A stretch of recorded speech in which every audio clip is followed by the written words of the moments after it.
আসসালামু আলাইকুম। সবাইকে স্বাগত জানাচ্ছি আমার দেশ টপ নিউজে। সঙ্গে আছি আমি মাহবুবুর রহমান ইমন। শুরুতেই সংবাদ শিরোনাম। রাজস্ব তহবিল থেকে 25 কোটি টাকা নিয়েছে আসিফ হাসনাত। অভিযোগ কুমিল্লা জেলা পরিষদ প্রশাসকের। নাকচ হাসনাতের। হামের উপসর্গে আরও 8 শিশুর মৃত্যু, মোট মৃত্যু 583। জিয়াউর রহমানের বিখ্যাত বেতার ভাষণের কথা স্মরণ করছি, ভারতীয় দূতাবাস। শুনছিলেন সংবাদ শিরোনাম, এবার বিস্তারিত।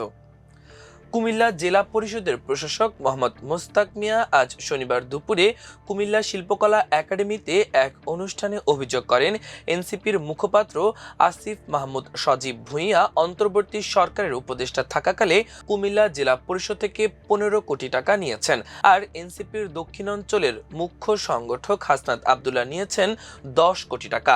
বিএনপির প্রতিষ্ঠাতা শহীদ রাষ্ট্রপতি জিয়াউর রহমানের 45তম শাহাদাত বার্ষিকী উপলক্ষে ওই আলোচনা সভা ও দোয়া মাহফিলের আয়োজন করা হয়েছিল। মোস্তাক মিয়া বিএনপির কুমিল্লা বিভাগের সহ সাংগঠনিক সম্পাদকের পদে রয়েছেন। জেলা পরিষদ প্রশাসকের এই বক্তব্যের বিষয়ে জানতে চাইলে হাসনাত আবদুল্লাহ বলেন, জেলা পরিষদের প্রশাসক যে কথা বলেছেন তিনি সেটি দ্বারা উপজেলার জন্য বাজেট নেওয়ার কথা বুঝিয়েছেন, আর উপজেলার জন্য বাজেটের টাকা তো আমাকে দেওয়া হয়নি। এ বাজেট তো কোনো ব্যক্তিকে দেয়া হয় না, দেয়া হয়েছে উপজেলাকে। দেবিদ্বার উপজেলাকে কোন কোন খাতে কোন কাজে টাকা দেয়া সে তালিকা জেলা প্রশাসকের কাছে আছে জানি। হাসনাত আবদুল্লাহ বলেন, উপজেলাও সে টাকা কোন খাতে কত টাকা কোথায় খরচ করেছে সে হিসাব আছে, তারা সেটি প্রকাশ করুক। উপজেলার উন্নয়নের জন্য সবকিছু করতে রাজি আছেন জানিয়ে সংসদ সদস্য হাসনাত আবদুল্লাহ বলেন, আমি আমার উপজেলার মানুষের জন্য কোথাও যদি কোনো কিছু ভিক্ষা চাইতে হয় সেটি নিয়েও আমার আপত্তি নাই, কারণ আমি তো আমার জন্য চাচ্ছি না, আমি মানুষের জন্য চাচ্ছি। হাসনাত আবদুল্লাহ বলেন, এই বরাদ্দ স্থানীয় সরকার বিভাগ থেকে দেয়া বিশেষ বরাদ্দ, যেটা জেলা পরিষদের মাধ্যমে ব্যয় হয়েছে। দেবিদ্বার উপজেলাকে 5 কোটি টাকা দেয়া হয়েছে। এই অর্থ এডিপি প্রকল্পের মাধ্যমে দেয়া হয়েছে। জেলা পরিষদের রাজস্বের সঙ্গে এর কোনো সম্পৃক্ততা নেই। জেলা পরিষদ প্রশাসকের বক্তব্যের সমালোচনা করে হাসনাত আবদুল্লাহ বলেন, উনি এমনভাবে বলেছেন মনে হচ্ছে টাকা আমরা নিজেরা পকেটে নিয়ে গেছি, অথচ দেবিদ্বারের বিভিন্ন কাজে বরাদ্দ দেওয়া হয়েছে। উনি বলেছেন রাজস্ব খাত থেকে নেওয়া হয়েছে, কিন্তু এটি তো রাজস্ব খাতের বরাদ্দ নয়, এডিপি প্রকল্পের বরাদ্দ। মানে রাজস্ব খাত থেকে 5 কোটি টাকা আর 10 কোটি টাকা দেবিদ্বার। না না না না, রাজস্ব খাত না, সব খাত মিলে আমার জেলা পরিষদের মাধ্যমে আপনার এলাকায় গেছে। আমি যেটা বলতে চাইছি যে আপনারা বৈষম্য বিরোধী আন্দোলন করছেন, এখন আপনার উপজেলায় গেছে 10 কোটি, প্রায় 10 কোটির কাছাকাছি, আর ওইখানে গেছে 15 কোটি। তা আপনি টাকা খাইছেন সেটা তো আমি বলি নাই। আমি বলছি যে ডেভেলপমেন্ট ওয়ার্কেই আপনারা 2 উপজেলায় নিয়ে গেছেন 25 কোটি। তো বৈষম্য বিরোধী না না, ওইটাই বলছি। এটা হয়তো মিডিয়াতে পুরোটা হয়তো আসে নাই আর কি, সেটা হইতে পারে।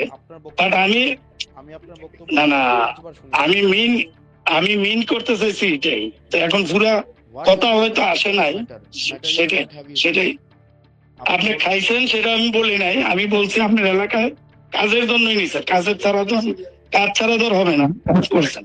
হামের উপসর্গে গত 24 ঘন্টায় দেশে আরো 8 শিশু মারা গেছে। এই সময় হাম ও হামের উপসর্গে আক্রান্ত হয়েছে 1086 জন। এই সময় হামের উপসর্গে ঢাকায় 3টি শিশু, সিলেটে 2টি, চট্টগ্রামে 1টি ও ময়মনসিংহে 2টি শিশু মারা গেছে। আজ শনিবার স্বাস্থ্য অধিদপ্তরের হাম বিষয়ক প্রতিবেদনে এ তথ্যগুলো জানানো হয়েছে। এ নিয়ে গত 15 মার্চ থেকে হামের উপসর্গে দেশে 493 শিশুর মৃত্যুর তথ্য জানা গেছে। এই সময় হাম শনাক্তের পর মারা গেছে 90 শিশু। এই নিয়ে মোট 583 শিশুর মৃত্যু হলো।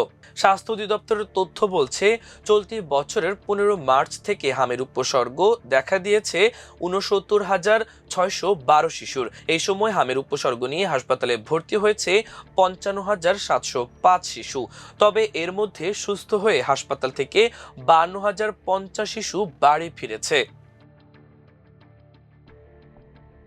বাংলাদেশের সাবেক রাষ্ট্রপতি এবং বিএনপির প্রতিষ্ঠাতা জিয়াউর রহমানের মৃত্যুবার্ষিকীতে তাকে স্মরণ করেছে ঢাকার ভারতীয় দূতাবাস। সামাজিক যোগাযোগ মাধ্যম ফেসবুকে দেওয়া এক পোস্টে জিয়াউর রহমান স্মরণে এক বার্তা দিয়েছে দূতাবাস। ওই পোস্টে বাংলাদেশ ও ভারতের জনগণের অগ্রগতি ও সমৃদ্ধি নিশ্চিত করতে একসঙ্গে কাজ করে যাওয়ার প্রতিশ্রুতিও ব্যক্ত করেছে তারা। আজ শনিবার দুপুর 12টার দিকে ভারতীয় দূতাবাসের ফেসবুক অ্যাকাউন্টে দেওয়া পোস্টে লেখা হয়েছে, বাংলাদেশের জনগণ যখন জাতির অন্যতম শ্রেষ্ঠ সন্তানকে স্মরণ করে সমবেত হয়েছে, তখন দূতাবাস 1971 সালের মার্চ মাসে তার কণ্ঠে ধ্বনিত সেই বিখ্যাত বেতার ভাষণের কথা স্মরণ করছে। এই ভাষণ জনগণকে উদ্দীপ্ত করেছিল, নিপীড়নের বিরুদ্ধে প্রতিরোধের পথে তাদের অনুপ্রাণিত করেছিল এবং জাতীয় মুক্তির পথে এগিয়ে নিয়ে গিয়েছিল বলে পোস্টে উল্লেখ করে দূতাবাস।